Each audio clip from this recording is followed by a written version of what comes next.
পাহাড়ের উঁচু জায়গায় টিলার মধ্যে তখনকার সময়ে চাকমারা বসবাস করতেন।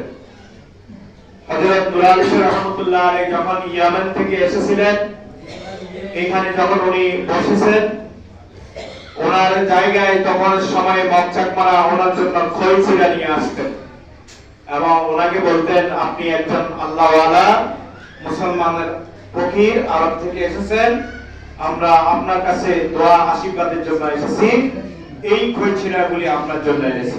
আলহামদুলিল্লাহ আলহামদুলিল্লাহ। আর তখন তিনি তখনের সময় ওনার সাথে আল্লাহর দেওয়া আল্লাহর কুদরতি শানে, আমাদের হুজুর কিছুক্ষণ আগে বলেছেন কিয়ামতুন আউলিয়া হাকুন, ওলিদের কিরামত সত্য। আল্লাহর কুদরতি শানে সে ওলির কিরামত, ওনার পাশে বনের বাঘ ভালো হরিণ বসে থাকতেন। সুবহানাল্লাহ সুবহানাল্লাহ। আর তখন তিনি বলেছেন, আমার পাশে বসে থাকা এই বনের বাঘ ভালুকগুলোকে, হরিণের সাপগুলোকে এই খই ছিঁড়ে বলে দেন, ওরা খেয়ে ক্ষুধা নিবারণ হবে, ওরা আমার মেহমান, আল্লাহর মেহমান। সুবহানাল্লাহ। তাহলে সেই নূর আলী শাহ রাহমাতুল্লাহ আলাইহির সময়ে অনুগত বাঘ, বংশীয় বাঘ আমাদের এই অঞ্চলের মধ্যে তখন ছিল প্রায় আরো 150 বছরের মতো।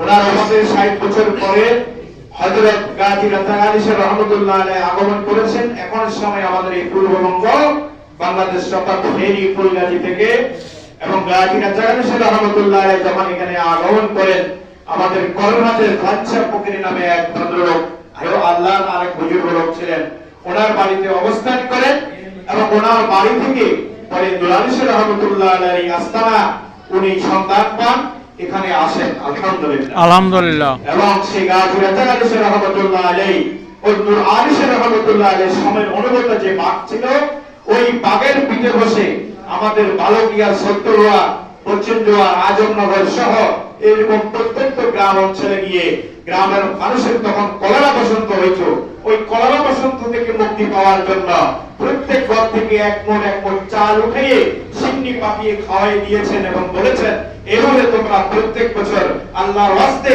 আল্লাহর মাখলুকাতের সেবায়, নিজেদের রোগ নিরাময় সেবার জন্য এই তোমরা প্রতি বছর সিন্নি পাকিয়ে খাওয়াবে। আলহামদুলিল্লাহ আলহামদুলিল্লাহ। বর্তমানে আমাদের সদর গ্রাম, সত্তরুয়া, আজমনগর, মহাজন গ্রাম সহ এরকম মিলে এখনো 4-5 হাজার কেজির সিন্নি এখানে পাকানো হয়। আলহামদুলিল্লাহ।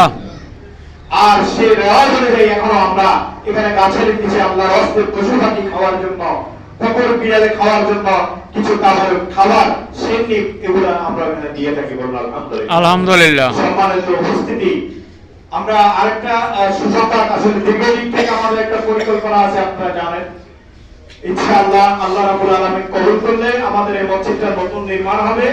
আমাদের সিটাগঞ্জ থেকে যে ভাইরা এসেছেন, ওনারা আমাদেরকে আশ্বস্ত করেছেন আগামী দিনে ওনাদের যিনি অভিভাবক জনাব মাস্তান চৌধুরী সাহেব, ওনার প্রচেষ্টায় আমাদের এই নয়টিলা মাজার শরীফের মসজিদের খেদমত করবে ইনশাআল্লাহ।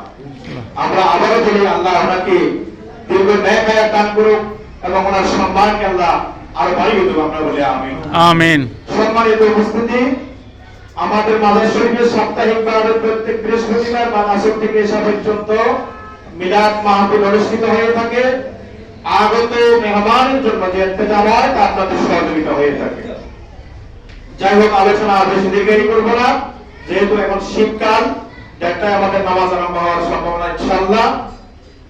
আমি আপনাদের সকলের মাঝে একটা বিষয়ে দোয়া প্রার্থী, আমি এবং আমাদের ফেনী লিফট কোম্পানি জনাব মোর্শেদ ভাই এবং আমাদের দাগন মিয়া জনাব হাজী আব্দুর রাজ্জাক ভাই এবং আমাদের আনোয়ার ভাই, আনোয়ার ভান্ডারী সহ আমরা ইনশাআল্লাহ আগামী দিনে মন্ত্রায় যাব। আলহামদুলিল্লাহ। আলহামদুলিল্লাহ। উপস্থিতি আমরা অতি আনন্দিত এবং গর্বিত। আলহামদুলিল্লাহ আমাদের মাঝে এখন উপস্থিত হয়েছেন আমাদের বীরেশ্বরের একজন কৃতি সন্তান এবং আমাদের বীরেশ্বরের উপজেলা চেয়ারম্যান জনাব আলহাজ নুরুল আমিন চেয়ারম্যান মহোদয় আমাদের মাঝে উপস্থিত হয়েছে। আমরা সবাই আমাদের পক্ষ থেকে ওনাকে মোবারকবাদ, মারহাবা মারহাবা, সবাই মারহাবা। ইতিপূর্বে আমরা বলেছিলাম যে আমার ছোট ভাই জিয়াদুল বলেছিলেন চিরাগত থেকে আগত আমাদের যে ভাইরা এসেছিলেন, আমাদের আসলাম চৌধুরী সাহেবের সহযোগিতায় আমাদের এই নয়টিলা মসজিদ উন্নয়ন কাজ হবে।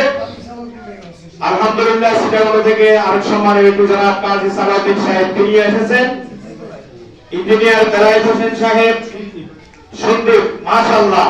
এবং আমাদের মিরসরাইয়ের যেহেতু তিনি সন্তান আমাদের আলহাজ নুরুল আমিন চেয়ারম্যান সাহেব, তিনি ইনশাআল্লাহ আমাদের এই নয়জনা মাজার শরীফের এই মসজিদে আগামীতে ওনাকে আল্লাহ সংসদ সদস্য করার পরে ওনার প্রথম কাজ থাকবে, আমরা আশা করছি আমাদের নয়জনা মাজার শরীফের মসজিদ করে দেওয়ার একটা নির্মাণের পদক্ষেপ ইনশাআল্লাহ।